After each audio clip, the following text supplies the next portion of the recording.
பிறகு அத்துக்கத்திற்கு பின் அவன் உங்களுக்கு அமைதி அளிப்பதற்காக நித்திரையை இறக்கி வைத்தான். உங்களில் ஒரு பிரிவினரை அந்நித்திரை சூழ்ந்து கொண்டது.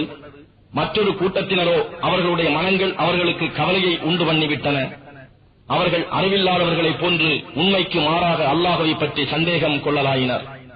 அதனால் அவர்கள் கூறினார்கள், இப்போர் காரியத்தில் நமக்கு சாதகமாக ஏதேனும் உண்டா என்று. அதற்கு, நிச்சயமாக இக்காரியம் முழுவதும் அல்லாஹ்விடமே உள்ளது என்று நபியே நீர் கூறுவீராக. அவர்கள் உங்கள் முன் வெளிப்படையாக கூற முடியாத ஒன்றை தம் நெஞ்சங்களில் மறைத்து வைத்திருக்கின்றனர்.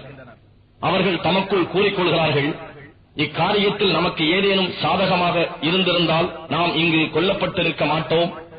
நீங்கள் உங்கள் வீடுகளில் இருந்திருந்தாலும் யாருக்கு மரணம் விதிக்கப்பட்டுள்ளதோ அவர்கள் தம் கொலைக்களங்களுக்கு மரணம் அடையும் இடங்களுக்கு சென்றே இருப்பார்கள் என்று நபியே நீர் கூறும்.